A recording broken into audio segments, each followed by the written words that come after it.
Environmental Hustings, live from the Civic Centre.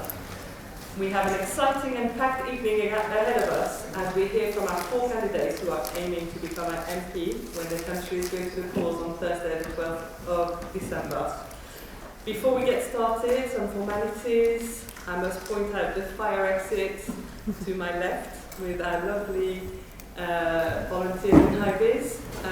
Should the alarm go off, please follow them to the meeting point on Rapid Way. I will also ask you to please put your mobile phone on silent, if you don't mind. So I am your chair for this evening. My name is Emily McMullen. I'm an IT consultant and mother of 2 who lives in Bromley.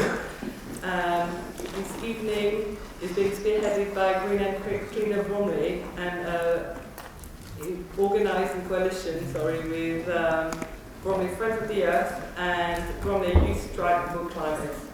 We're delighted to welcome, in alphabetical order and by surname, candidates for the Beckenham Constituency: Marina Ahmad from the Labour Party, Ruth Fabricant from the Green Party, Chloe Jane Ross from the Liberal Democrat Party, and Bob Stewart from the Conservative Party. Tonight we're shining a spotlight on the climate and the environment, along with other pertinent local issues, with a view to enable those of you here in person, or those who have tuned in from home, to hear from your candidates in this general election, and to encourage candidates from all parties to strengthen their environmental and climate policies, from the climate emergency to plastics in the ocean, to the quality of the air we breathe. There's been an opportunity to submit questions in advance by email, and there is now an opportunity to submit more questions in writing, handing it via Stuart over there to the chair. If you wish your name and organisation to be read out with your question, please include it clearly or omit it otherwise. Please note questions should be aimed at all candidates rather than just one candidate. As the chair, I'll get through as many of these questions in the time allocated. As for the format this evening, each candidate will shortly get 2 minutes to introduce themselves in turn. We'll proceed alphabetically for the introduction. Candidates will then be asked a series of 6 questions by the chair, with each candidate getting up to 2 minutes to respond to each question. We will then alternate the order in which candidates answer. There will then be a 5-minute break, mostly for the benefit of the candidates, because they will need a bit of a rest after an hour, roughly. In the second part of the evening, candidates will then be asked a mixture of questions from the audience, as well as some questions that have been pre-submitted by email throughout the last couple of weeks, with each of these questions getting, a 90-second reply by each of the candidates. If a candidate or candidate party is mentioned by another candidate, they'll be given a 30-second opportunity to respond, should they wish to do so. Candidates, I hope that you'll forgive me if I cut you off, if you go over time, or if I push you to stay on topic, in the interest of fairness and to make sure that you answer as many audience questions as possible. At the end of the evening, each candidate will have a 1-minute closing statement, and that will bring our evening to a close. We hope this will be an insightful and respectful event, which is why we've implemented the right to reply, thus encouraging candidates to focus on their own policies and records, not the policies of other parties. In view of that, all candidates have signed up to some key ground rules, most importantly, that personal attacks on candidates or groups of voters present in the audience or otherwise will not be tolerated. Of the audience, we ask the same, and also to accept that any decisions made by the chair are final. Please respect all candidates and give them the opportunity to respond uninterrupted. Without further ado, I invite Marina Ahmad to give her opening statement.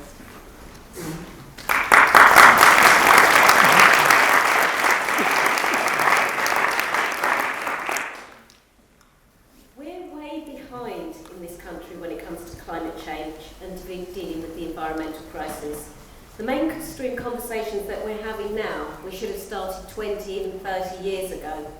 However, we are where we are, and we need to get on with it, and we need to deal with it now. No time wasting. I'm not even going to pretend to be a climate or environmental expert. What I decided to do was to ask representatives of the generation it would affect the most. I asked my children, my eldest at university, my youngest who's just started secondary school and who has been on climate crisis demonstrations since she was 9. They both talked about wanting clean air, dealing with plastic waste, packaging, animal agriculture and welfare, conservation, and making the fashion industry far more sustainable than it is at the moment. The Labour Party manifesto has the climate crisis threaded through all of its policies. The environment and green issues are not a stand-alone section of the manifesto.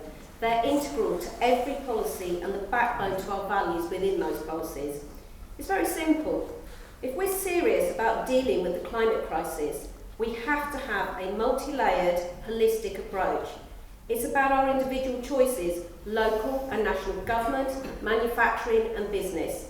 It's about where we go on holiday, what we eat, what clothes we wear. It's also about holding people to account, sometimes bringing them kicking and screaming to the table. It means changes to every aspect of our lives and the way that we live them, and actually being honest about that. It means all of us being on board. Real change is often sold as difficult as expensive. It really isn't. What's difficult is making a real, tangible commitment and seeing it through. I believe that as a party, we've done that.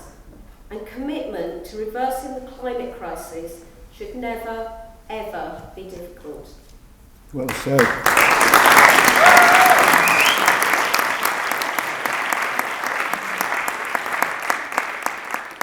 Thank you, Marina. Over to you, Ruth.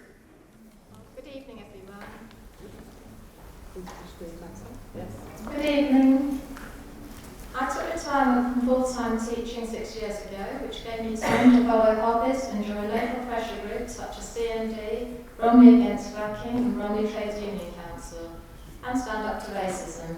Due to my interest and involvement in these areas, I was the candidate for the 2014 local elections and joined the Green Party later that year. Since then, I've joined Bromley Cuts Concern, Friends of the Earth and RSPB Giving Nature a Home. I have learned so much from these pressure group meetings, which have inspired and enabled me to join other like-minded people in campaigns which make a difference for both local and national issues. I joined the Green Party because it is unique. It has always recognised the issue of climate change and sees a green economy and social justice as going hand in hand. We must emphasise and celebrate the positive, everyday social benefits that will come out of tackling climate change. For example, free bus travel for all, insulating homes so no one dies from fuel poverty.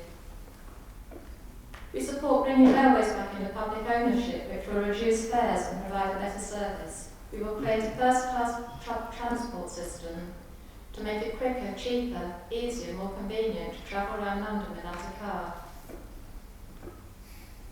It is up to the government to make it easier and more economical for people to choose environmentally friendly options, which most people would rather do, if affordable. The Green government will put a frequent flyer levy for 15% of flyers who take up to 70% of all flyers. So we will not be penalising the average family who take a once-a-year holiday, or even possibly twice. Greens would create millions of new jobs in insulation and renewable energy, replacing less eco-friendly jobs. We would have a just or fair transition, so workers would be in control and receive financial support to help them retrain for sustainable jobs. The priority of the Green Party is to promote the physical and mental well-being of all. Besides tackling pollution and climate change, we think this can be achieved by a 4-day week, a basic citizen's income, which would give people more possibilities. Ruth, can I ask you to wrap up, please? Yes. Basic income is cheaper to administer and more effective than our current benefit system and will stop the poverty trap. The Green councillors have been elected, they made a huge difference to their community, and I'm proud of our Green members of the European Union for their achievements on animal welfare, environmental issues and workers' rights. Thank you.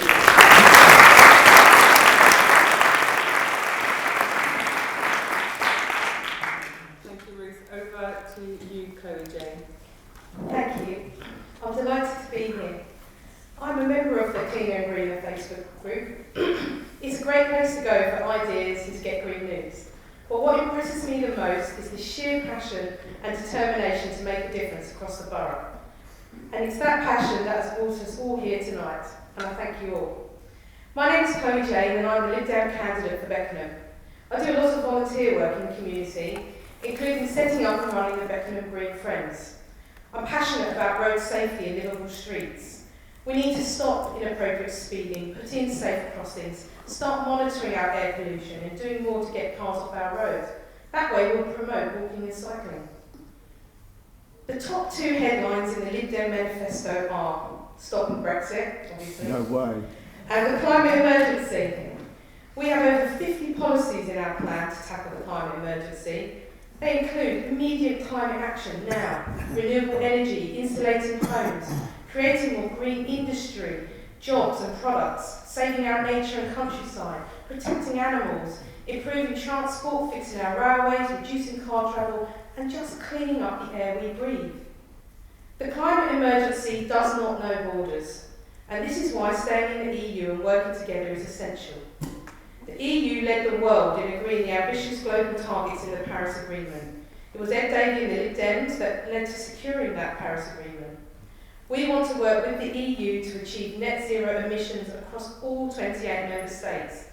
Together, the EU will have much more impact than we could do just on our own.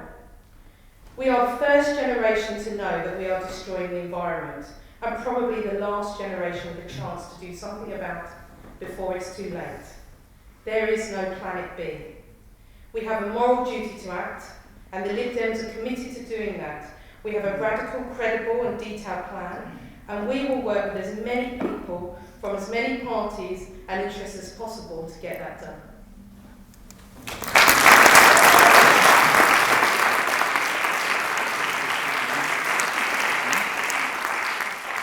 Thank you, Chloe Jane. Over to you, Bob. Thank you very much.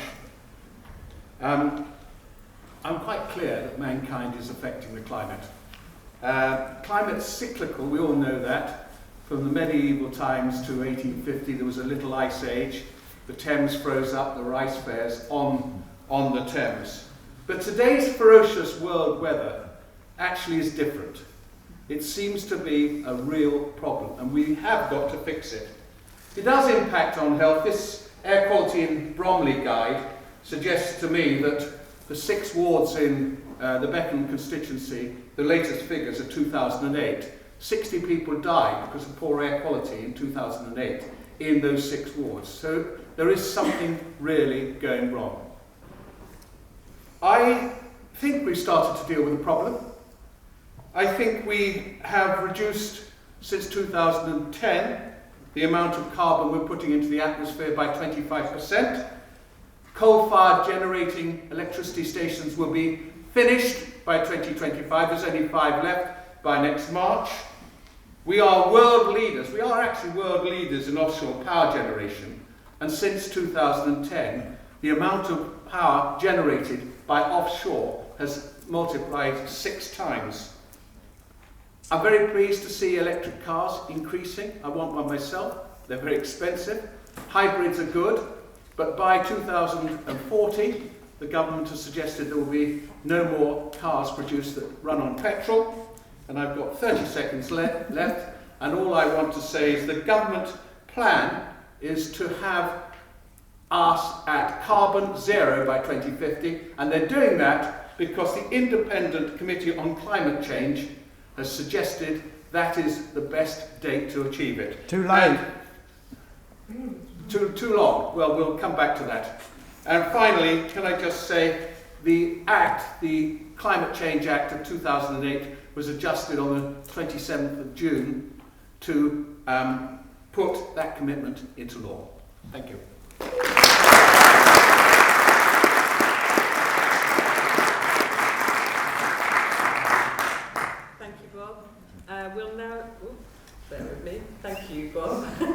We'll now start with the first round of questions, which candidates were sent ahead of the meeting today to prepare a few days ago.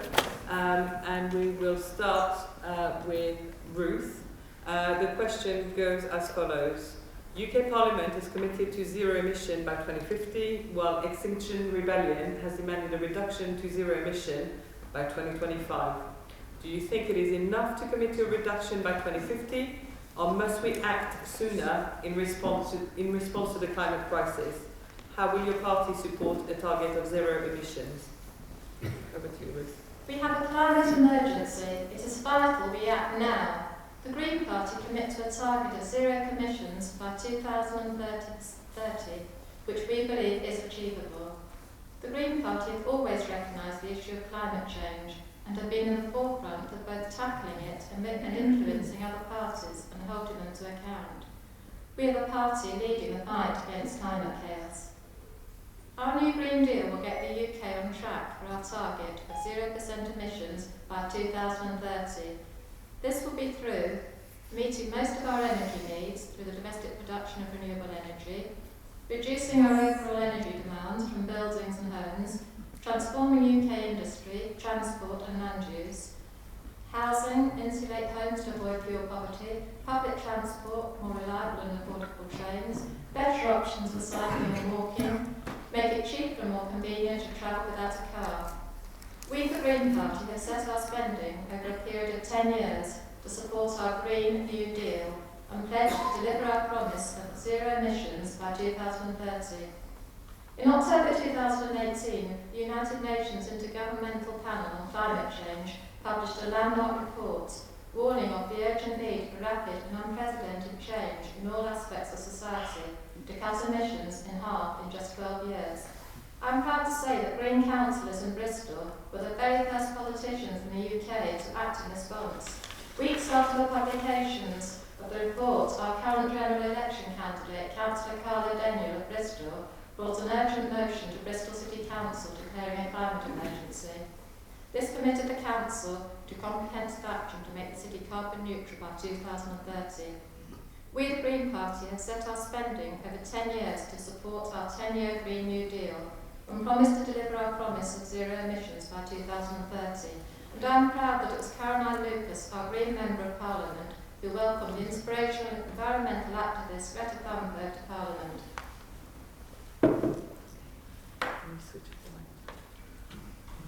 Thank you, Ruth. Over to you.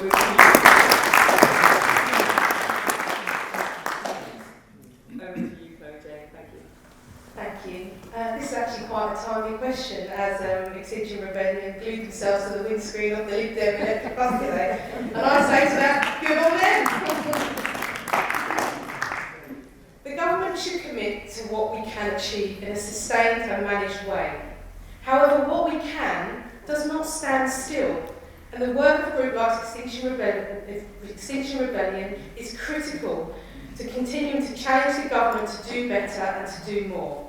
Any government should welcome vision, innovation and expertise of environmental groups, science and technology. Grassroots campaigns like Extinction Rebellion are critical in addressing the climate emergency. People must be listened to and empowered to form part of the solution. The Lib Dems would establish a UK and local citizens' climate assemblies for this purpose, and this is one of Extinction Rebellion's 3 aims.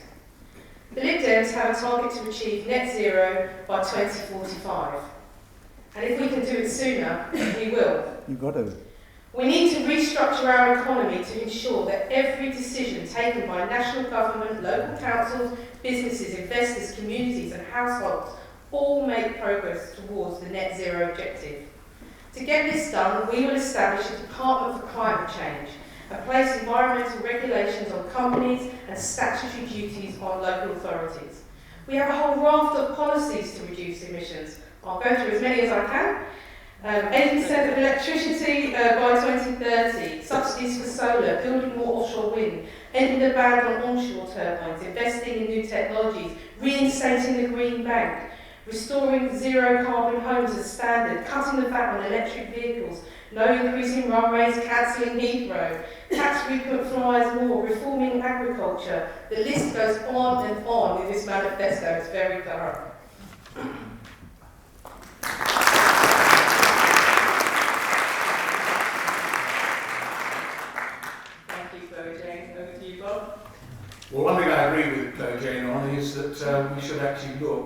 everything we do from now on against the barometer of what's going to happen to the air and what's going to happen to the climate in consequence. But if we are going to get a move on and get to carbon neutral position, it's going to involve pain. The sooner we achieve it, the better. But equally, we've got to realise if you want to achieve it by 2025, you better start giving up your cars, your central heating system, and your flying by air, because actually it will hurt a lot. We've also got to lose a lot of jobs, change the jobs in order to do that. So what we've got to do is be as sensible as we can and be as practical as we can to get there. Our aim is 2050. I'd like to see it before that, but let's actually have a sensible aim, which is actually being put forward by an independent panel. The government has committed itself to 2050. I'd like to see it before that, but I can't see how we should ignore the independent panel on climate change that suggests that's the way to do it. By 2018, 33% of the electricity we were using has actually come from renewables, and that's up from 6.9% in 2010. That's pretty good. The UK is decarbonising faster than any other industrialised Western country. We are actually 3.7% we are reducing, and the European Union is 2.3. Let's get it better. Can we do it by 2050? Yes, we can. The Labour Party has said that we will deliver 90% of electricity and 50% of heat from renewable and low carbon sources by 2030. The overall target for net zero for us is to do that well before 2050. However, and the reason it is that is the upper limit 2050, I, as your MP, would absolutely push for everything to happen well before that. I don't think we can wait as long as that. But there is a practicality, it's what I said earlier.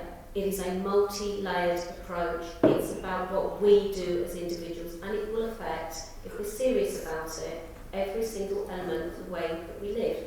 And all of that takes time. We need commitment, and we are committed as a party to these changes. We talk about a green industrial revolution, and what we're talking about is tiny job creation, housing upgrades to the environment, and trying to make that by 2030 if we can. And one very practical initiative that we are taking forward, and that we want to take forward, is that all new homes will be zero carbon standard within 3 years.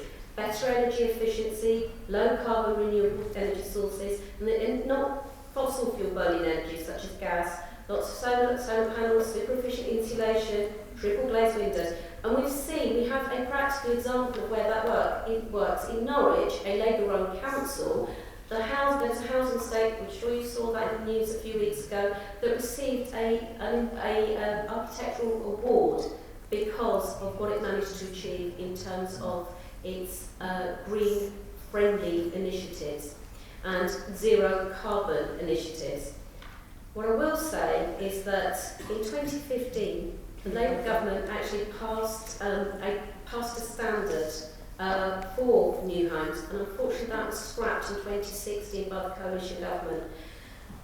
And at the moment, our own watchdog is saying, the government's own watchdog is that policies to support low carbon measures have been withdrawn and weakened by this government. And that's to finish. I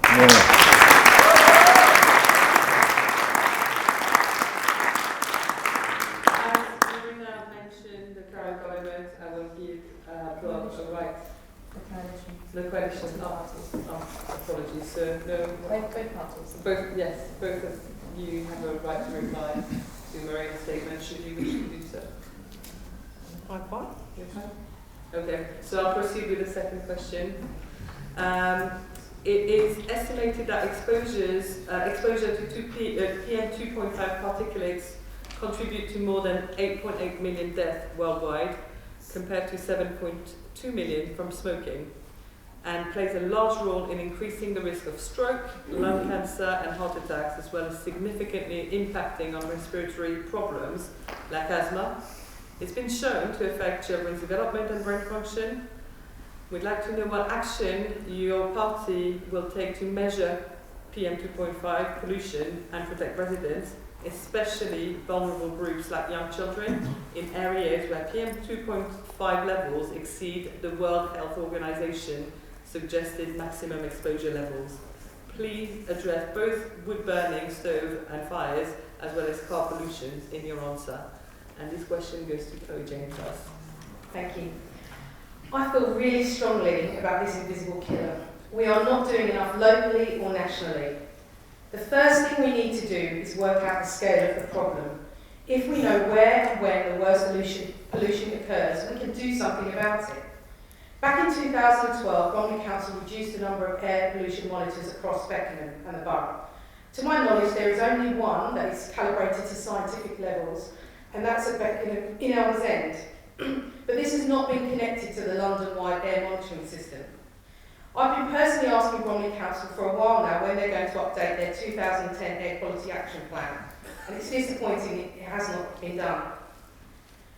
I've also been working, or the Lib Dems have been working with Breathe London to find sites in Beckenham that can host their very expensive £6,000 machines.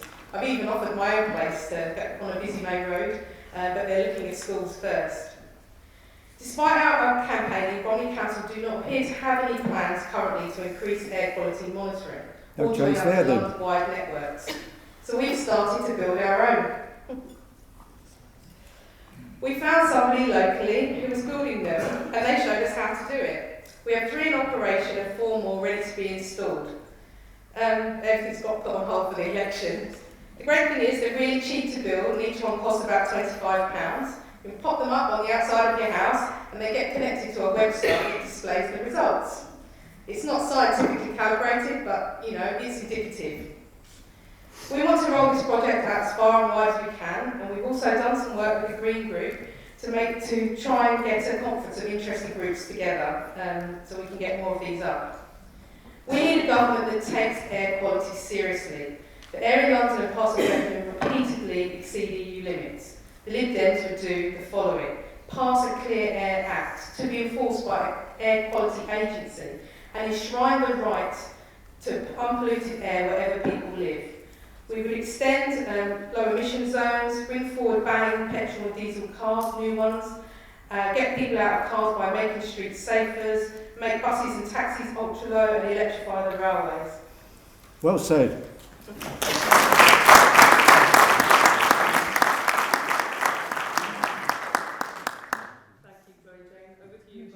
Thank you.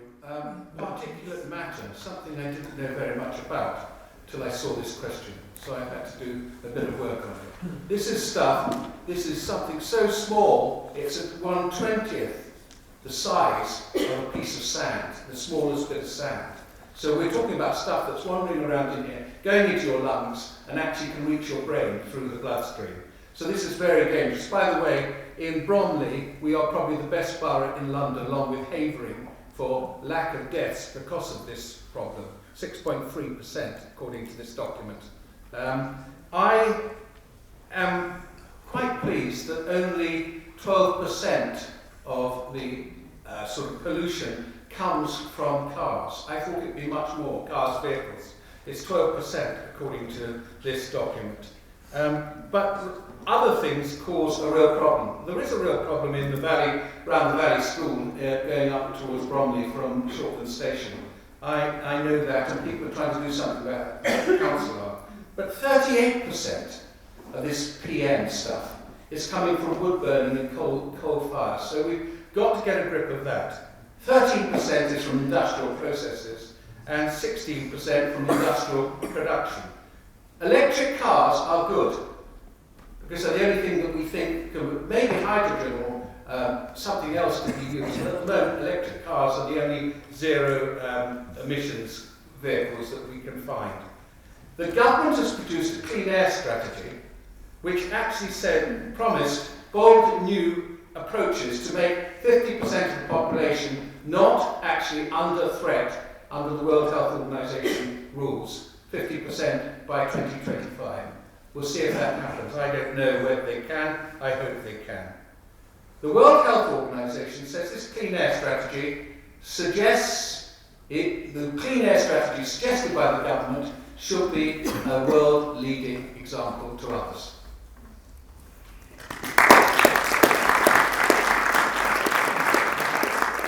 Thank you, Bob. Marina, over to you. I have to tell you that the government's air quality measures have been regarded as so inadequate they are actually illegal. So I'm not quite sure what we're actually basing some of these figures on, because those figures are dodgy in terms of what experts are saying. Those quality measures are illegal. The Labour Party will have a Clean Air Act. We need this. We had it in the 50s when we had the fogs and the pea greens and soup fog situation, and we needed something to clear that up. We will do that again. We are talking about a vehicle scrappage scheme, which we will put into place. We will have clean air zones that comply with World Health Organization limits for fine particles and nitrous oxides. In terms of car pollution itself, and very specifically, which has got a question asked about, we will reduce car use. We will have electric cars, and we will invest in electric cars and make them cheaper for people to buy. However, that has to go with a transport policy where people do not want to use cars. We need to have more buses, more trains, that people think that, well, what's the point of having a car? We've got such a brilliant transport system. And what we've already said in the last couple of days is that rail fares, which are going up again by 2.7% in January, which is above the rate of inflation, we will get rid of that. We are going to reduce train fares by 33% and make it free for under 16s to travel. So good.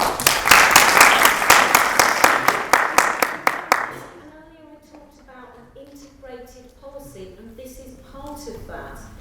In London itself, we have a Labour mayor who is actually putting forward and expanding the ultra-low emission zone. We're the first country in the world to have that, because what we recognise is that in this city, there are children who are growing up with deformed lungs because of the quality of the air that they breathe. That's in London. That's the capital city of the 5th richest economy in the world. And one good bit of news that I will give you is that we have the biggest fleet of electric buses in London in the world, and I think that's something that we should be very proud of, and that's under a Labour mayor.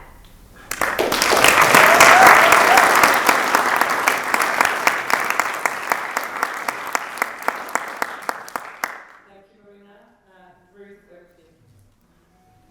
Groups most at risk from PM 2.5 particles are children, older people, asthma sufferers, people living near a busy road, poor people, because health inequality is a major problem in London.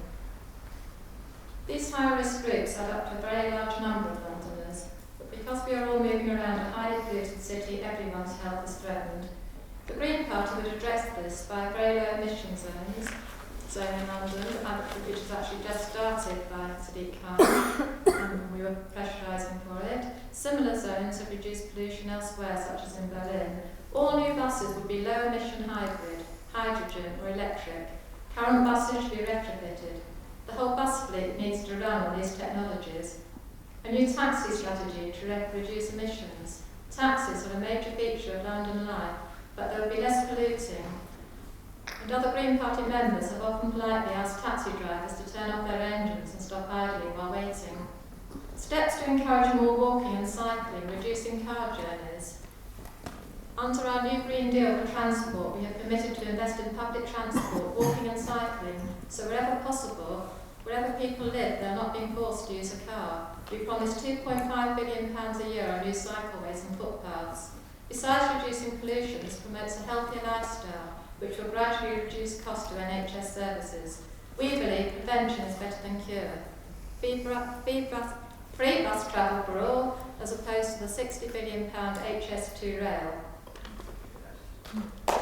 I suggest extending the 20-mile speed limit on Southend Road in Beckenham, downhill as far as the High Street. I handed in a petition to Bromley Council requesting Bromley Council to provide 20-mile-per-hour speed limit zones outside all Bromley schools and in places of need. Residents were able to recommend a road on the petition paper. This safe speed limit would enable more children to walk to school in safety, reduce hazardous parking problems and harmful emission from cars. This was rejected by Tory councillors.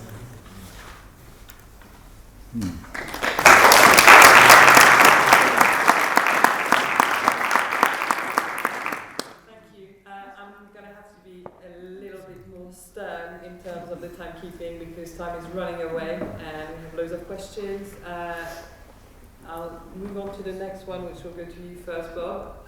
What are your top strategies to reduce the amount of plastic pollution in our country and planet?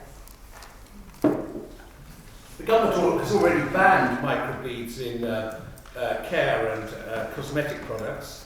5p has been put on plastic bags. That's reduced plastic bag. There's 13 billion, I'm told, less plastic bags surrounding us than there were before this 5p was put on. And the maximum fine for dropping litter is about £150 now. I wish someone would catch some of the guys along my road that are throwing lots of plastic in front of my garden and on the road. We're now trying to get a deposit done for plastic containers and bottles so that people actually take them back rather than throw them to other places. Supermarkets will have plastic-free aisles, and plastic cups and straws should be banned as soon as possible. The tax system is encouraging companies to try and use less plastic. The UK now, UK-wide recycling has gone from 11% in 2000 to something like 45%. That's good. Bromley, by the way, great borough for green, by the way, is at 50% recycling. And by next March, we'll actually be asked to do 100% and get the whole lot away. 8 million tonnes of plastic are dumped into our oceans each year. As I used to dive and I love the sea, I find that appalling. And I'm very, very pleased that the Blue Planet organisation is going to be given £500 million to try and help clean up our oceans. Can we do more? Yes, we can.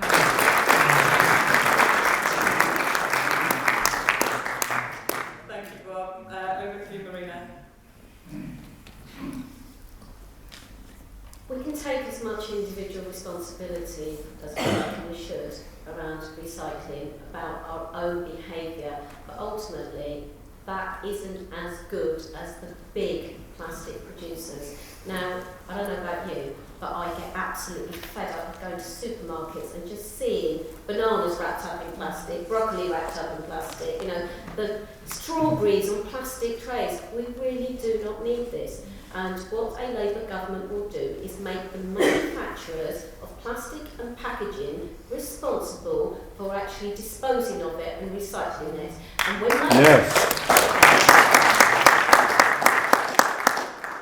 when they do that, suddenly you'll see that there's a lot less of it because they're having to pay to do it.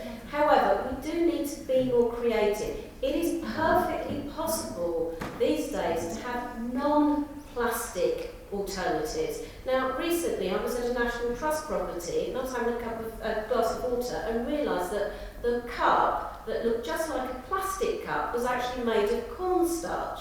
A local garden centre does this, has plastic cutlery, has wooden cutlery instead of plastic cutlery. Now, if these smaller scale organisations can do it, there is absolutely no excuse for people like McDonald's and all the other big industries to not take that on board. It is absolutely there and it is absolutely possible to achieve. Again, it's about commitment and the will to do it. Yes.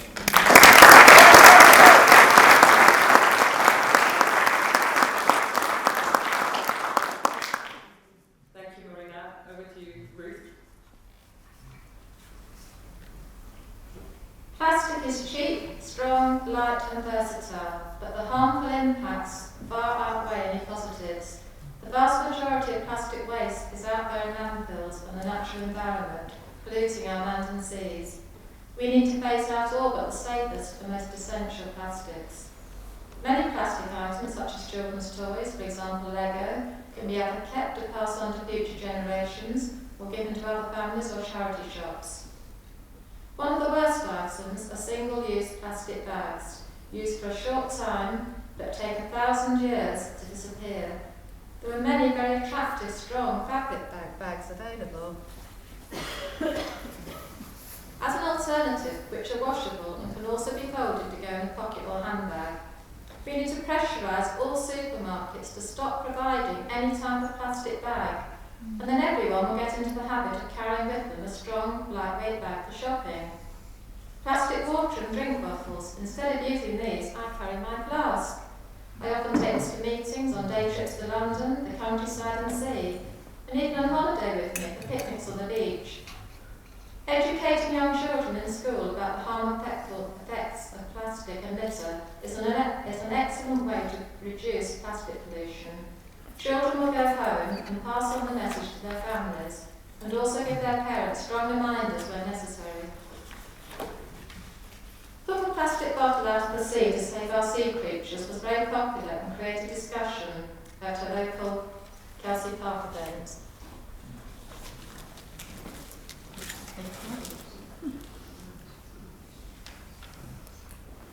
I visit the beautiful Greek island of Paxos once a year. Last June I joined a local volunteer group who are aiming for a plastic-free Paxos. One of their aims is to raise awareness among all Paxios and visitors of the importance of reducing and eventually abandoning single-use plastic bags. Plastic-free Paxos has made 4,000 reusable bags available, costing €2.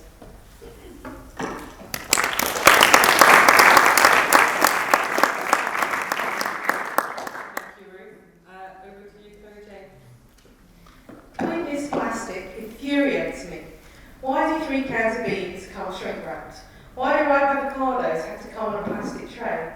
But my biggest bugbear are kids' pocket money toys. The whole market of small collectibles seems to be based on pointless bits of plastic. Worse still is that this is being aimed at our young children. I have to say I'm quite quick to swap a product if I can find a reduced plastic or no plastic option. And my poor daughter often hears me rebutting her request for things with, "I'm not buying any more pointless bits of plastic." I am proud that the Lib Dems have announced a war on plastic. The UK produces 2.2 million tonnes of plastic packaging every year, and less than half of this is recycled. The Lib Dems will ban all non-essential use single plastic within 3 years. We have to recognise there are some plastics we need to keep, such as sterile packaging and other things. The average home produces 1.1 kgs of plastic waste every day, and we will put the responsibility on retailers to reduce this. We will also bring forward the date of a plastic packaging tax. We implement a deposit scheme for food and drink containers, aiming to end the 15 million bottles that are littered, landfilled and are incinerated daily in the UK. We aim to end plastic waste exports abroad by 2030 and instead invest in UK recycling. By eliminating non-recyclable single-use plastic, introducing a deposit scheme, we'll cut our waste so dramatically that we'll be able to sustainably recycle and manage our own waste. It's not just about policies and regulation, we need leadership here to challenge manufacturers and retailers and show consumers alternatives. There are lots of things we can do locally. I would love to see a green standard for local businesses that recognises and promoting those with the best green credentials. I don't want anyone in the borough to have to buy a plastic bottle of water. It'd be great to have a scheme where local cafes can refill bottles and we have water fountains. Thank you. Yeah.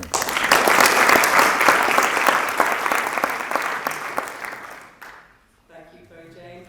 On to our next question. How can we go about reducing the fossil fuel industry and increasing the green energy industry without destroying the UK economy? And that question goes to Marina first. One of the big objections that I always hear about increasing a green economy is that we can't afford it, or it means that a lot of other businesses will go out of business, and that means that we'll have fewer jobs, and therefore the economy will start crashing. Well, our manifesto is very clear about the green industrial revolution that we want to take place and we are quite capable of having in this country, and it is about an integrated economy with green and environmental issues at its absolute heart of everything that we do. So when plastic bag manufacturers stop manufacturing plastic bags, and can I just tell you, ladies and gentlemen, my heritage is from Bangladesh, and we stopped doing that 30 years ago. So if we can do it in Bangladesh and the economy didn't crash, so I assure you we can do it here. So when those alternatives start taking place, there is a whole new industry that will develop and grow our economy, but in a green, climate-friendly and environmentally friendly way.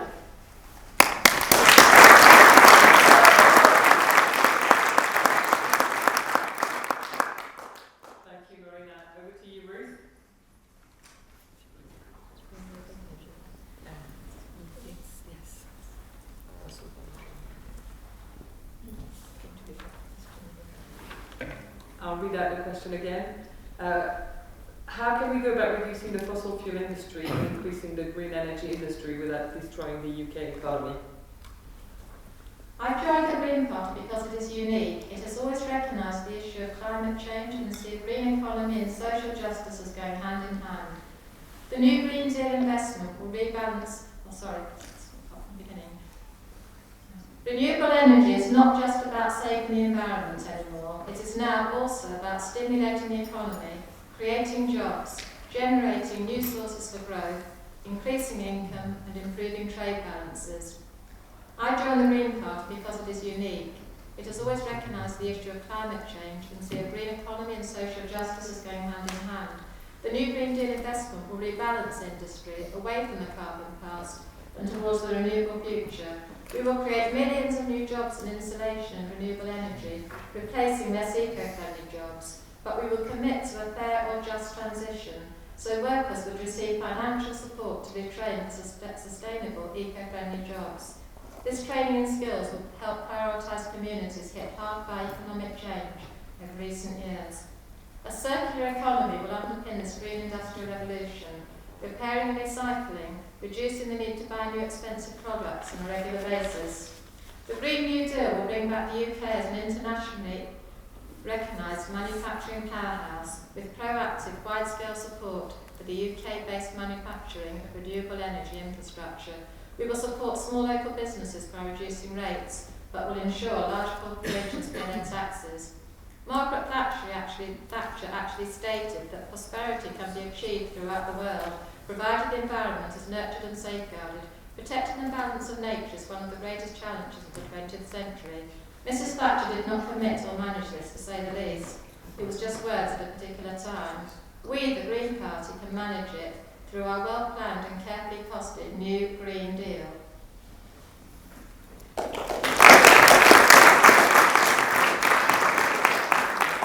Thank you, Ruth. Over to you, Chloe Jane. We have an amazing opportunity to transition our economy and our jobs to one of sustainability. It's inspiring to think of the next generation working in industries and jobs that will heal our planet. But to get there, we have to move from fossil fuels to renewables in a managed way. We have to develop new technology and train our young people. As innovations in green energy make it cheaper and more efficient, our energy industry will naturally move away from fossil fuels. The Lib Dems will provide support for this transition by investing in innovative schemes to cut energy and fossil fuel use in industrial processes. We will reduce emissions from industrial processes by supporting carbon capture and storage and new low-carbon processes for cement and steel production. We'll provide more advice to companies on cutting emissions, support the development of regional industrial clusters for zero-carbon innovation, and increase the Industrial Energy Transformation Fund. We'll expand the market for green products and will increase the green criteria in all public procurement. And we will end government investment for fossil fuel related activities. The Lib Dems will deliver a green revolution. We aim to decarbonise the entire power sector completely, and it will invest an additional 12 billion over 5 years in technologies including tidal, wave power, energy storage, smart grids and hydrogen. We aim to reach 80% renewable electricity by 2030. We'll expand microgeneration and incentivise local councils to develop local electricity generation. All new homes will be fitted with solar panels. And we will ensure a joined-up approach at the heart of government with National Infrastructure Commission, the National Grid, Ofcom and the Crown Estate, all working together to deliver our mission to decarbonise our energy.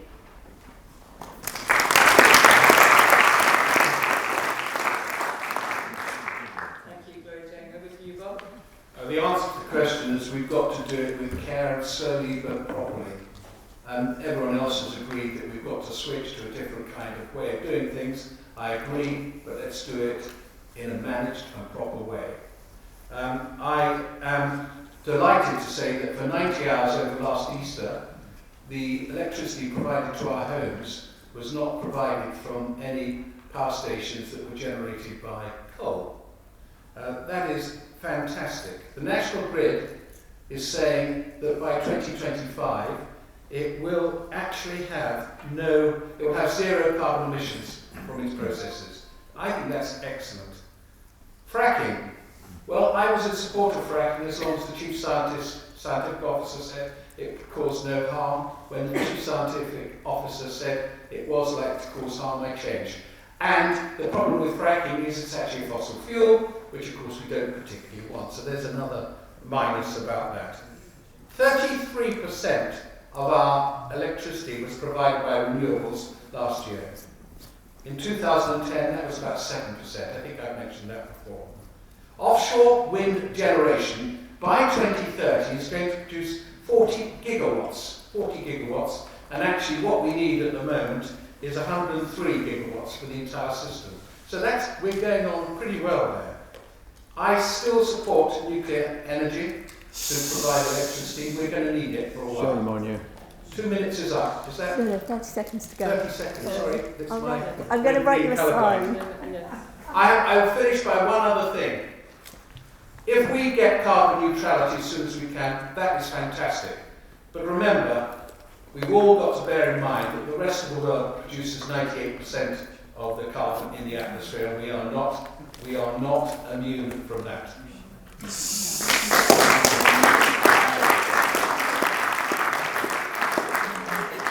Which will go to Ruth first. Dramatically heavy rain followed by the flooding of homes is becoming a regular feature in the news. What will you do to minimise the damage caused by flooding? The world is getting warmer, and this is causing worse storms and flooding and a rise in sea levels. We need to adapt to the climate change that will take place as the effects of past emissions work their way through the system. In the UK, we are seeing wetter winters and hotter and drier summers. The Green Party will give an extra £1 billion a year to local authorities and the environment agencies to spend on assisting communities with flood protection and on defending homes and public buildings such as hospitals from heat waves. It will prevent new buildings on floodplains. Encourage storing water in uplands through full river system management, including wetland restoration, natural regeneration, allowing rivers to meander and allowing flooding upstream.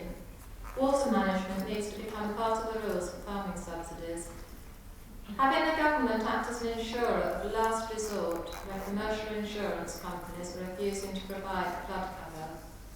Thanks to a Lone Green councillor, Islington became the first UK council to set a minimum amount of permeable land to prevent flooding. Thank you.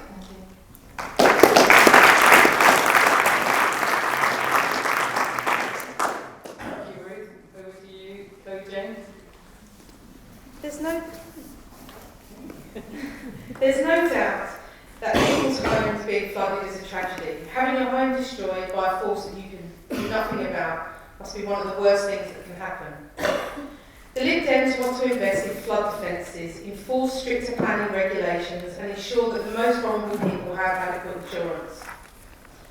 We would do this by increasing investment by 5 billion in flood prevention, and that's in line with Environment Agency recommendations. We'd ensure the spending on flood defences is kept in line with what's needed to protect against climate change impacts. We'd introduce high standards for flood resilience for buildings and infrastructure, and we would enforce these for new builds and major renovations. We'd implement programmes for farmers and other land users to help them adapt to climate change impacts, including protecting soils and forest carbon sinks, encouraging planting in uplands, restoring floodplains, and with adequate compensation for landowners, put into place soft prevention measures at the source rather than relying on hard flood defences downstream. We'd introduce long-term planning for droughts and floods, including building natural resilience to extreme weather rather than waiting to clean up the damage. We would encourage local authorities to report annually to their residents on actions taken to protect them from the impacts of climate change. And we prepare a national resilience plan to help the UK economy. Our tree planting policy of 60 million a year will aid catchment management.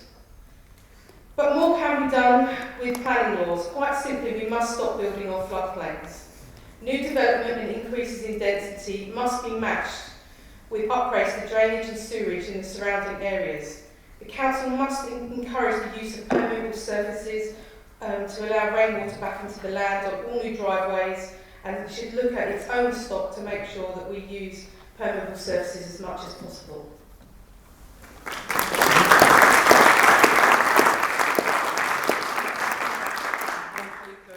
Over to you, Bob, and I will let you know when it's 30 seconds. Sorry, I've got a sign now. I've got a sign. So is that Bob's sign? That's a special non-coloured sign. It says 30 seconds. Thanks, well, the answer to the question is we're going to provide 44 billion to help stop flooding, but that's not enough. I mean, I was much involved in the Sparrows Den flooding in 2014, when Caulfield Rise, Corkscrew Hill, Addington Road, and of course Sparrows Den was flooded. Some of you will remember the submarine that appeared on the first 15 pitch of Beckenham and Duck as well.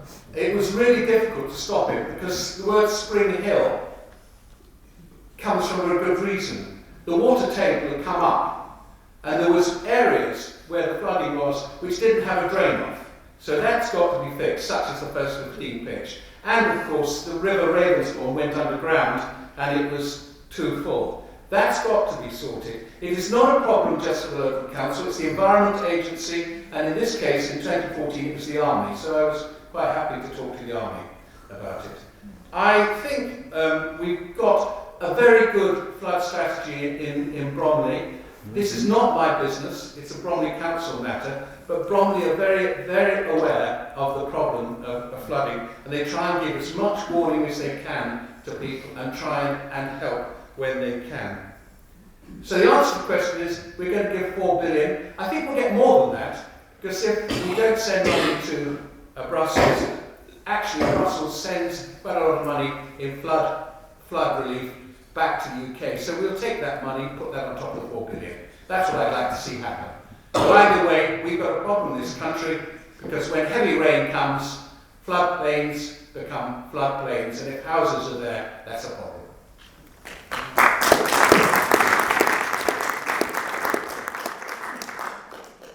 Finally, Marina. I get really tired and really saddened when I see the same areas in this country being flooded over and over again. It really is quite heartbreaking to see people being interviewed on television when they were interviewed just 2 years previously because their house had flooded. And what that tells me, and that should tell all of us, is that the problem is not being dealt with. Unfortunately, there have been cuts to flood defences since 2010 in areas like in the northwest, in Yorkshire and in the East Midlands, and a Labour government will invest 5.6 billion in getting those flood defences up to scratch and making sure that they stay continually up to scratch. But there is an issue here that it isn't just about the UK, so we're not, Yeah, we are an island. That's say no one's an island. Yeah, we are an island actually. However, we do not work just by ourselves. We work in conjunction with the rest of the world. I mentioned earlier that my heritage is from Bangladesh. When we talk about global warming and what's going to happen with flooding, one of the things that people talk about is that, low-lying countries will disappear. Well, Bangladesh is a low-lying country, and that's where my family are, that's where my mum is, that's where, all my relatives are. And actually, that is people that will disappear, not just land, it is people. So, Bob's just mentioned the EU.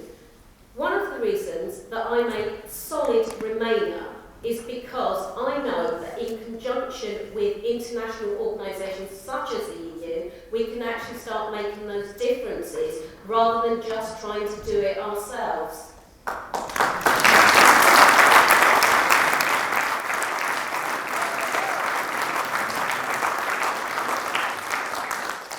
Thank you, Marina. On to our last question. Oh, apologies. But there's a right to reply, if you wish to take it. Marina said nothing that was in any way worrying me.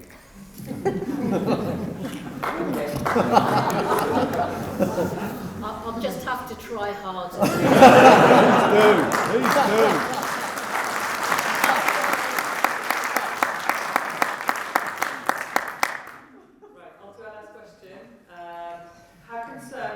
About the State of Nature Report 2019, stating that more than a quarter of UK mammals are facing extinction, and that nearly 1 in 5 UK butterflies have already been lost. And that question goes to Chloe Jane first.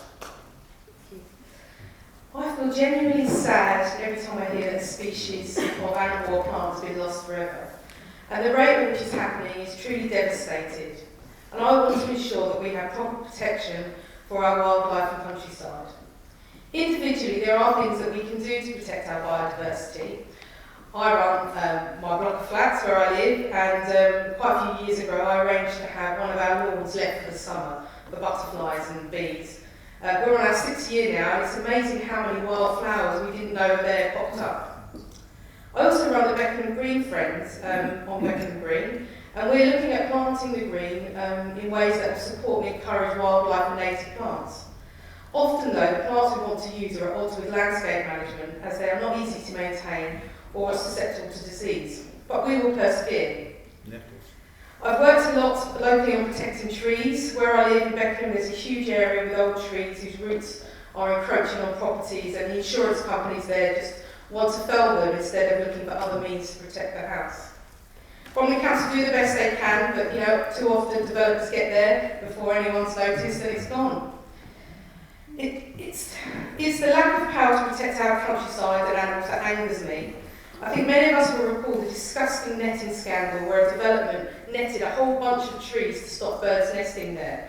So the trees could be felled later on because they weren't under protection because no birds were nesting there. There was public outcry. It worked its way through the system, but nothing was done. And this is just unacceptable.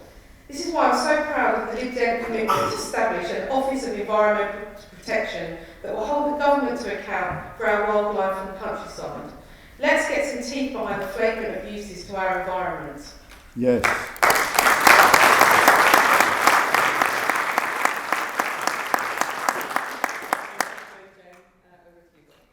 Thank you very much. Who would be concerned is the answer to this question. I'm a member of the World Wildlife Fund, and I have been for a while. We work actually in the UK, particularly at the moment in Wales, in rivers. But the WWF actually works mostly abroad. DFID funds it, which is good news, actually. Good news for DFID, because sometimes I don't agree with where it sends money. Butterflies. By the way, if you want butterflies in Bromley, we better start getting some more nettles in. People don't like nettles, but butterflies love nettles. I'm equally concerned about bees. Apparently bees are worth, I quote, 690 million to the UK economy. I don't believe that. I think it's far more than that. Because actually without bees you don't pollinate plants. So I'm really concerned about bees because actually we in Bromley, for example, want to use brownfield sites to put buildings on. But brownfield sites are often places where nettles and wildflowers go, and it does actually help. So we've got a clash there straight away. 17 species of bumblebees have now gone bees. 17. Yellow bumblebee, the potter flame bee, the cliff mason bee, they're all gone. 17 species have gone from the UK.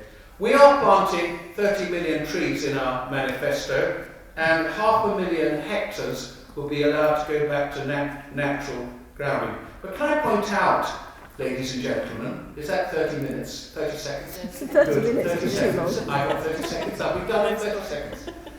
Look, actually, Bromley is really, really very successful. We have more trees in Bromley, twice as many trees as any other borough in London. We have got 36,000 trees in streets, and we've got 26,000 trees in parks. That's brilliant.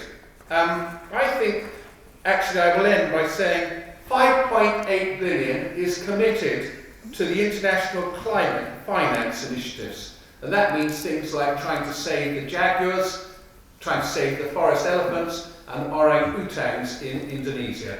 That's my time up. Is that a red card? That's a red card. I've got it.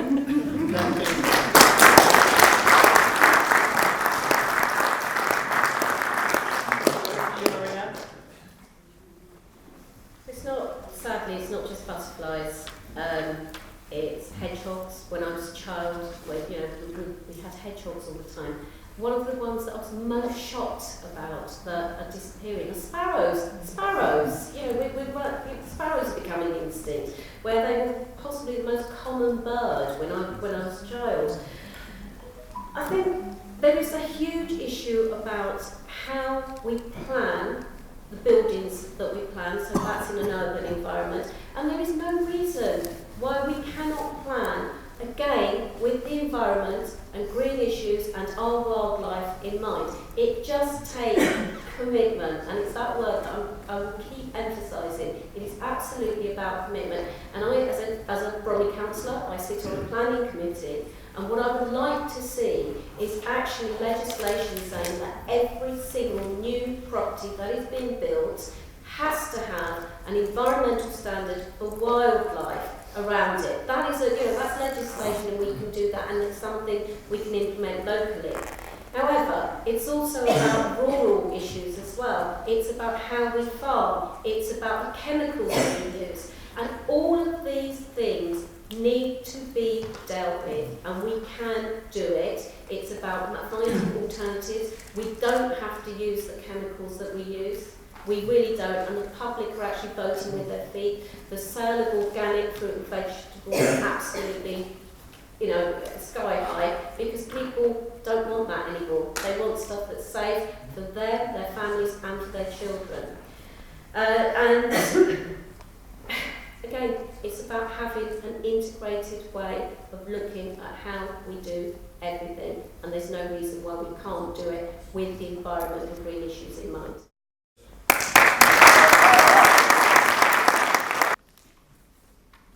The Green Party have more policies for animals and nature than any other political party. We are committed to protecting all wildlife and green spaces. As a teacher and parent, I have fostered a love and respect for nature. My garden, although not large, is a haven for wildlife. It is like a natural woodland. A great spotted woodpecker is a frequent visitor to my damson tree, where it has drilled a circular hole, and a very tame robin brings me great joy as it visits several times a day, perching on my refuse bin just outside my kitchen door. I'm looking forward to introducing my 8-week-old baby grandson to the awe and wonder of nature. So I'm devastated that unless we act quickly, many of our mammals and insects will continue to decrease, and him and his contemporaries will not gain the pleasure of their existence. I believe that we share the planet with animals, and it is so wrong that through people's greed and mistreatment of our shared planet, so many animal species are decreasing or becoming extinct. I'm concerned enough to campaign against deforestation, plastic pollution that kills so much sea life, and climate change, which is causing extreme temperatures and causing the melting of the Arctic. As part of our new Green Deal, we will make space for nature with policies to restore habitats in urban, suburban and settings. Thank you.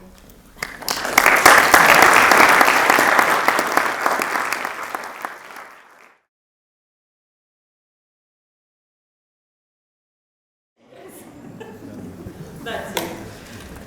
Thank you very much. So we're now going to be asking candidates questions that you submitted by emails and in person tonight, so thank you for that. I'll go through as many as possible, but objectively we're looking at 3 to 4 questions, and then we'll have to see where it takes us. Question number 1 is, how will your party influence the leaders of other countries, especially the USA and China, to cooperate in addressing the climate emergency? And that question goes to Bob first. Well, I think the best way of dealing with the climate emergency is through the United Nations. I've been the United Nations officer, the UN Security Council. We have tremendous influence on the Security Council. We're one of the permanent 5, and actually what we said, that you've got to have our agreement from the Security Council to do something. So I think the way we do it is through the United Nations, and bilateral too. I mean, one thing we shouldn't do is start being rude about other leaders of other countries, Macron or President Trump. I mean, I always remember, please bear in mind, me with my ex-military background, dare I say, I've never thought in personality terms. When I see the President Trump, I see the President of the United States, I don't see Trump.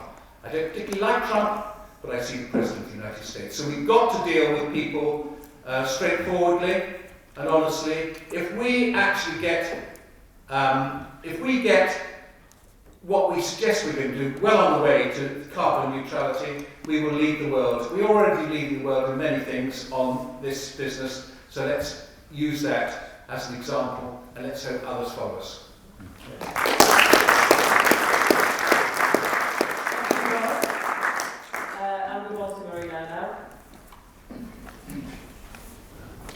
We're the 5th richest economy in the world, and that gives us an awful lot of power.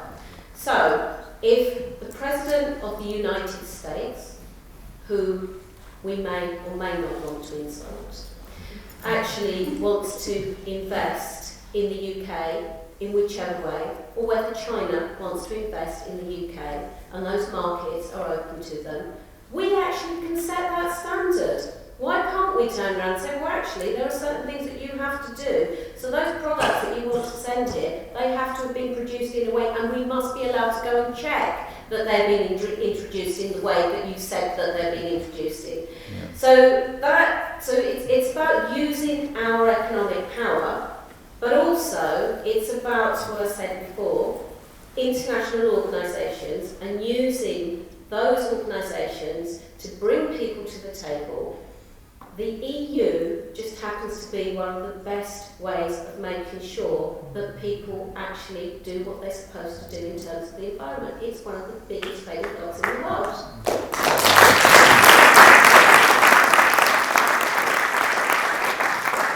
Thank you, Marina. Over to you, Ruth. Yes, I'm proud of our being members of the European Parliament and their achievements on animal welfare, workers' rights, human rights, and environmental issues, obviously.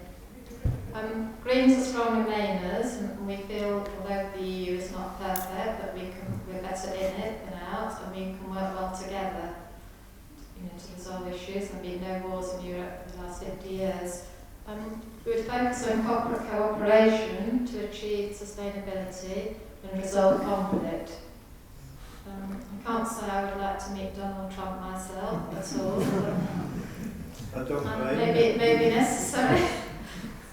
We have produced the most carbon, and as a rich country we have produced the most carbon, but it's the poorer countries which are suffering the most. So I think it's up to us to do something.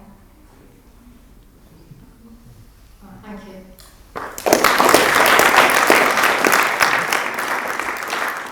Thank you, Ruth. Over to you. We already have extraordinary influence in a group of 28 other countries. And it is going to be Europe that delivers the fastest change, the most effective change that we need to manage the climate emergency. It's ludicrous to think that we're going to do it without them.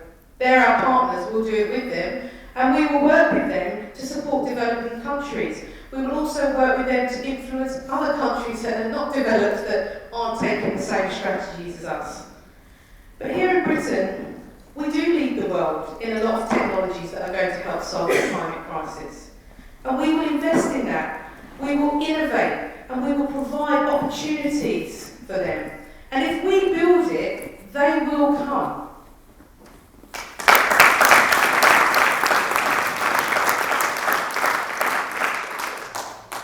Thank you, Chloe Jane. On to the next question. I'm very impressed with your timekeeping. What protection will your party afford the greenbelt/wooded areas? And that question goes to Marina first, please.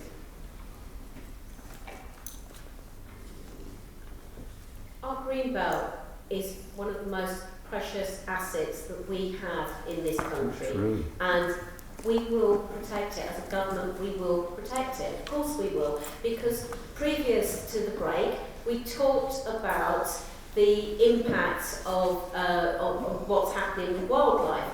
Well, if we start to wreck the greenbelt, where so much of our wildlife and biodiversity is, then we're already down, as far as I'm concerned, a road to destruction.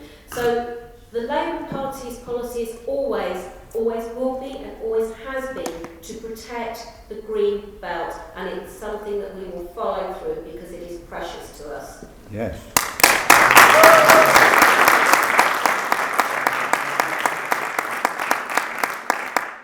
you, Marina. It's your turn, Ruth. It is Green Party policy to protect the green belt and not build on it.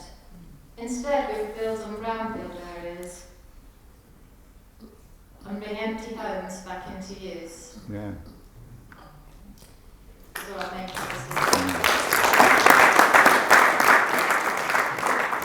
Thank you, Ruth. Chloe Jane, over to you.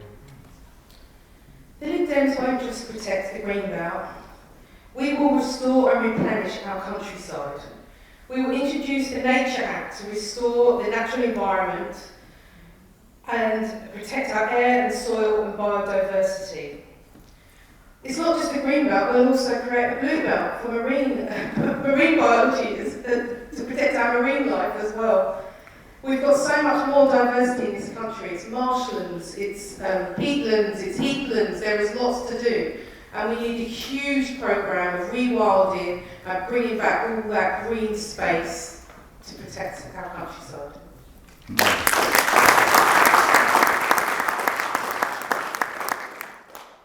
Well, the answer is that the government and the local council don't want to touch the green belt. There must be very good reasons to do it. And on actually Chloe James' point, there are 337 protected areas in our seas around us, and we are trying to get even more very high protection for those and other parts of our seabed. So I think green belt extends to the ocean too. Thank you. Thank you, Bob. On to the next question, and that question will go to Ruth first. How important are strong, well-financed local authorities for a healthy environment?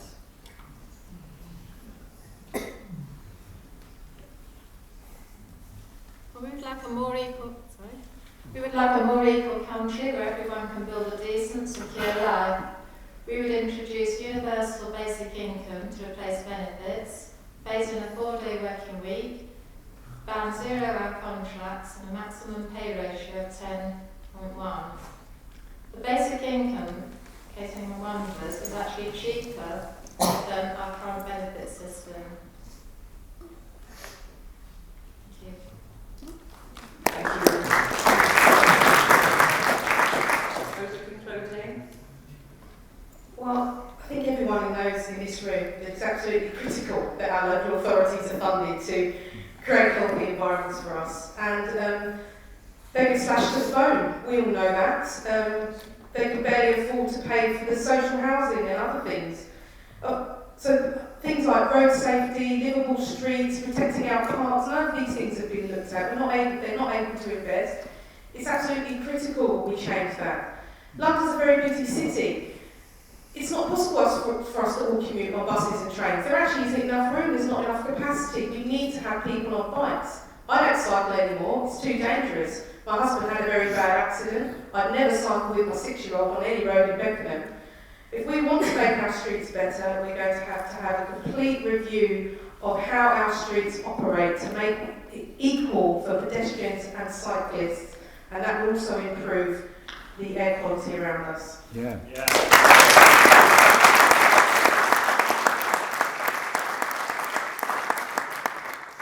The answer to the question is very, very important. Bromley itself, again, it's not really my responsibility, although I have a voice for Beckenham in Westminster, has had a 40% cut in its central government grant. You imagine trying to run a budget in a household budget, take 40%, and tell your partner, I'm sorry, your cut is 40%. They've done extremely well, and actually I've asked and repeatedly asked that actually this matter be addressed so that Bromley gets more money so it can do better things, and among those better things are making this borough even more greener than it already is. Thank you.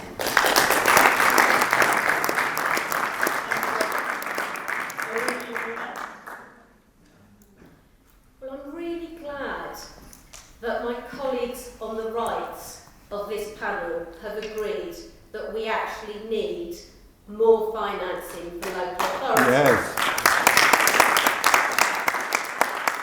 Because, of course, and this is really interesting that they do agree to this, those cuts came under a Tory and Lib Dem coalition in 2010. Yes. So Yeah. why? Yeah. And I'm dying to hear their answers because they have the right to reply.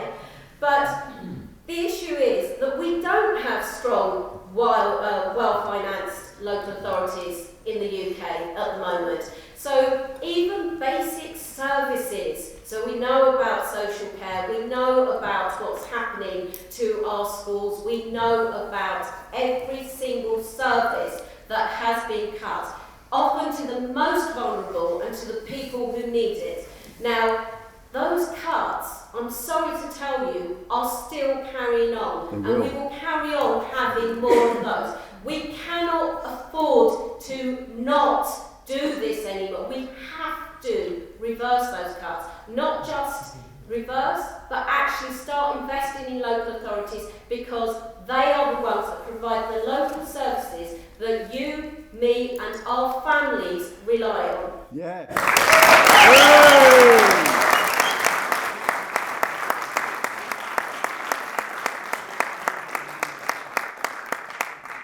will now give a right to respond. I'll start with you, Chloe Jane.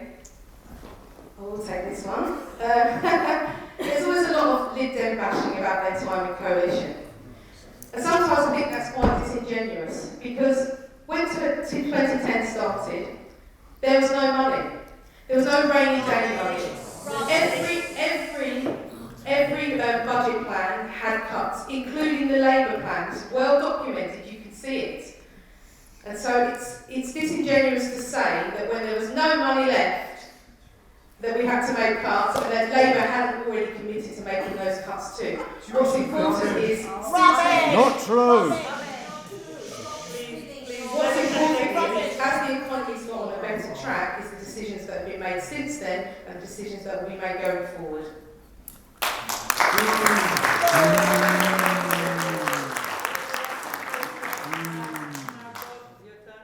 Couldn't have put it better myself. Thank you.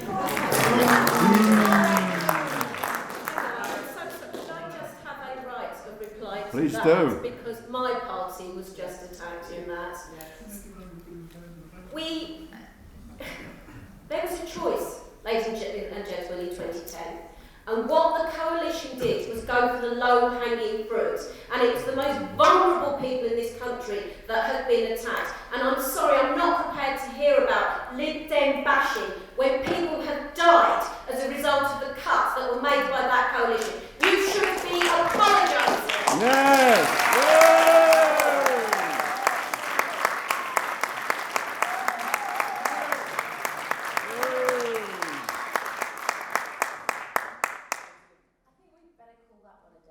Are we happy to move on to the next question? Okay. Next question is, domestic energy use and emissions are a significant proportion of the total in Bromley and in the UK. What are your plans to bring existing houses to carbon neutral? And also, are there also plans to legislate to make all new housing carbon neutral? And that question goes to Chloe Jane first. So we do have a plan to make to decarbonise the energy sector, and so we will have all our electricity produced by renewables by 2030. We will also make sure that all new builds are carbon neutral, and we will also ensure that all new houses have solar panels.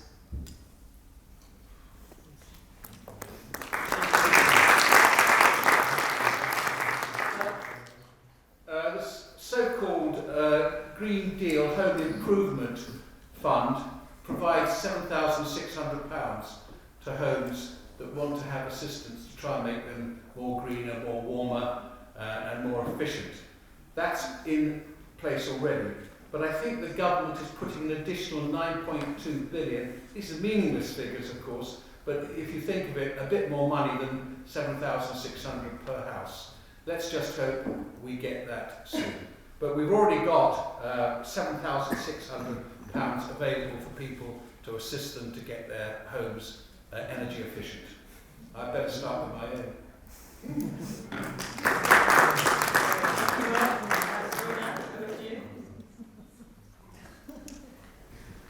I started earlier by saying that we need to do an awful lot of thinking about this. So I'm not going to just blind you with figures, because actually talk about billions and trillions, and I heard about quintillions today, which actually is a word. It doesn't mean anything. It's about practicality and about what we can do.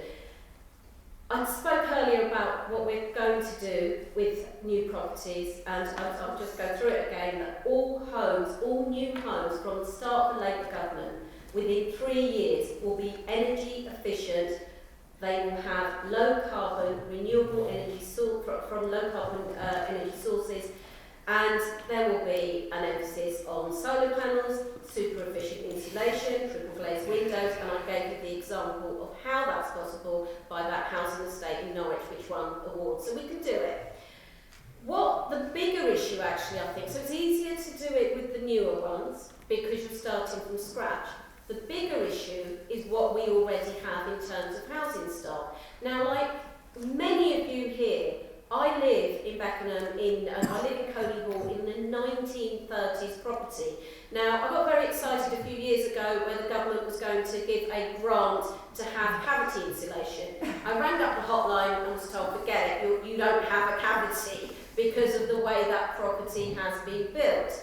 So then we went and investigated how we could, what else could we do? And actually, the options are things like you've got to, there's some sort of coating you can do, but nobody seems to be talking about this sort of stuff. It isn't just about cavity insulation. It's got to be much bigger, much more holistic, and a lot broader than that, because we've got to take this seriously. Hooray! Yeah.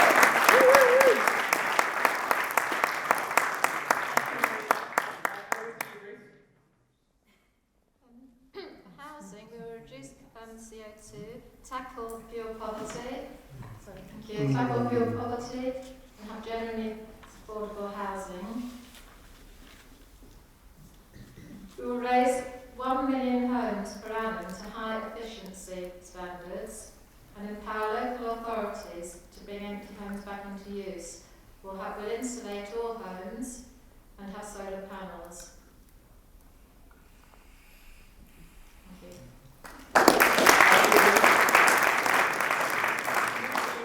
Swiftly on. The next question is, how do you propose to support people to make the choice away from private vehicles, diesel, petrol and even electric, towards lower carbon public transport? And that question goes to Bob first. Could you repeat it, because I missed it? Of course I can. How do you propose to support people to make the choice away from private vehicles, in bracket diesel, petrol and even electric, towards lower carbon public transports? Well, I think the answer is that people will have to move. The market will decide that, because actually by 2040 we've got to get rid of all our petrol-driven vehicles and our diesel vehicles. We're committed on that. People, when they buy a new car, should be thinking electric now. That is the point. And actually, in London, we're getting more and more buses that are carbon neutral, as I understand it. We're looking at things like hydrogen, I understand, as a fuel for driving vehicles. And I'm sorry, but the government can't actually probably pay for everyone's car.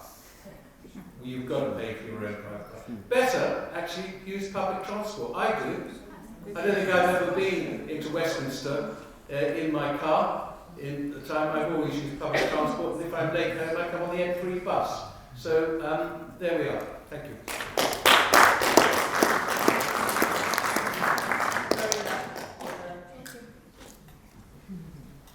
Do you know what, Bob? I'm going to agree with you on something. And that is absolutely right. We should be using more public transport. However, that means that public transport has to be accessible, it has to be cheap, and it has to be a better alternative to the car. So,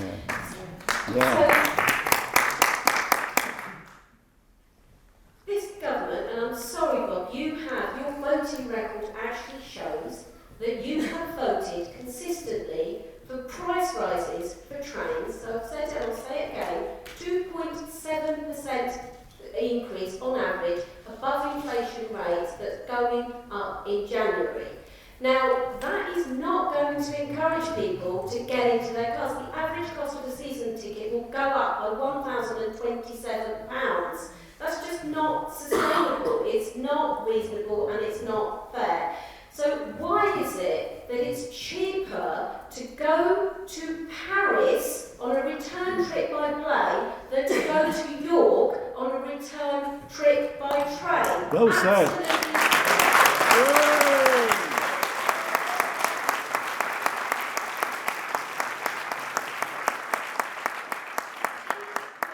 Bring the train companies back into public ownership. Yeah.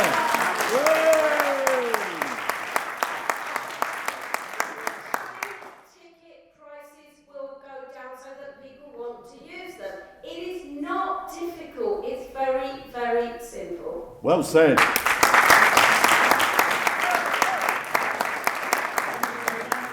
Now you've got the right to reply. Trains cost a lot to run. Are you suggesting that those people that don't use trains should pay for everyone else to go on it? Yes. Yes. Yes. And as for privatising and nationalising railways, as I understand it, the plan is to issue government bonds. Well, if you get a government bond, can I actually cash the government bond to get my money back? So it's not free money. It is not free money. If you're going to actually nationalise something that's been privatised, someone's got to pay for it. And guess who'll end up paying for it?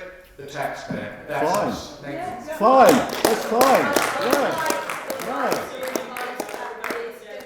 Just a moment, please, Anna. Thank you. So I'll say again, when those franchises come up for renewal, we will take them back. We won't be paying for them. They will come back to us. They won't be going out to tender. Number one. This is not about government bonds. But the second thing is that there are various surveys that show that 70% of the population of this country is sick to death of profiteering on the railways because they know, the people and commuters know that they do not get a good deal. Yes. So when they pay for their hyperinflated ticket prices, they're actually paying for somebody's profit rather than for a seat from York to London.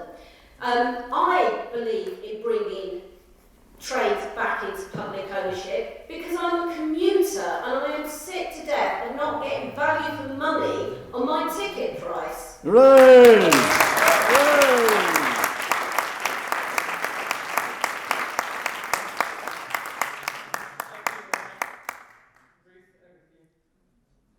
Yes, although electric cars are good, Greens are going a step forward. We would prefer people to use public will make it easier and more convenient for people to travel around without a car. We will provide free bus travel for all, because Greens would prefer this as opposed to spending £62 billion on HS2 rail, which would only benefit a few people. And like Marina, the Green Party agree with bringing railways back into public ownership to provide a better service and lower the fares. And this would also encourage people not to use cars. Yes.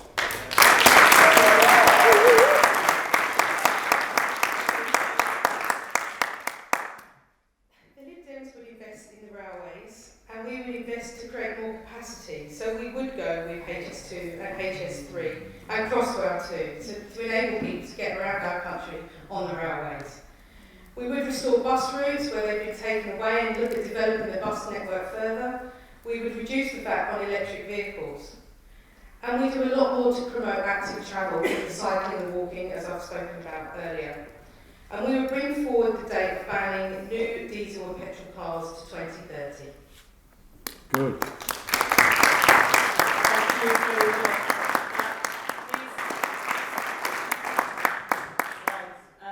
We are now at the stage where we're going to ask each of the candidates to give us a 1-minute statement to conclude the festivities. And I shall start where I started, with Marina. We've seen that the Labour manifesto has the most realistic and committed way of dealing with the climate crisis. It has the climate and environment at the heart of all of its policies, not in a section by themselves, but integrated in all that we plan to do. I am proud of what we as a party will do in government. I personally have a track record of protesting against climate change, supporting our young climate strikers locally, and doing all that I can as a Bromley councillor and as an individual citizen to make those changes. Next Thursday, you have to decide who you want to be your MP. My track record speaks for itself. Hooray! Hooray!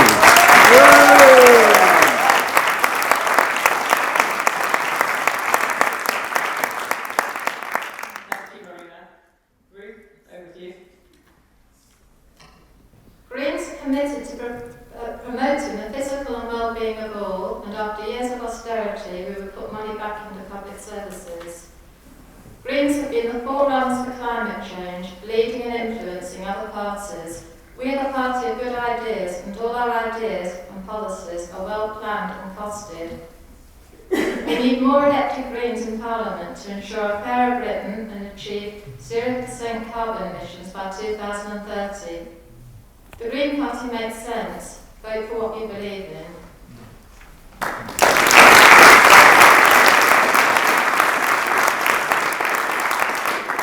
Thank you, Ruth. Over to you, James. The climate crisis is a global emergency. We can't just sit by and let it happen. Britain can be a global leader in the fight against the climate emergency, but only if we act now to create a clean and green, carbon-free future. The Lib Dems are a party with a credible and deliverable plan. Our manifesto has been credited by the Institute of Fiscal Studies. We all have a duty to act now, a moral duty to act now, and we all have to work together.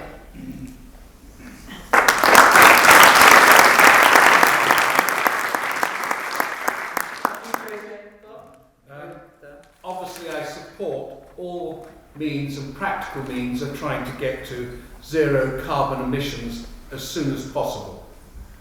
It's 2050 at the moment, as advised by the Independent Committee on Climate Change. I would like to see it come down from there if possible. But we must get people to agree to it. It's no good just government saying this is what's going to happen. It's no good saying this is an arbitrary figure. We've got to get the people of this country to agree that they've got to give up their cars, they've got to travel less on holiday, and I've got 30 seconds left. So if we can get to carbon neutrality before 2050, good.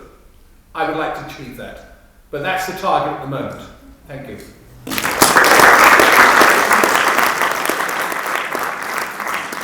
I'd like to thank you all for being relatively well behaved. I'd like to thank the candidates for actually getting really good at timekeeping, and thank you all again for coming on this really cold night.